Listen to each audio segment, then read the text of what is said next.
誰もいない星の夜は眠の木の外れ Okay, here comes the fun bit.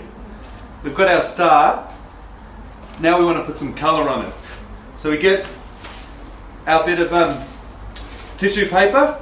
Let's start with the red one. We'll fold it over so we can cut more shapes at once, but you can cut whatever shapes you want. I'm just going to do circles. You can do zigzags or triangles or anything.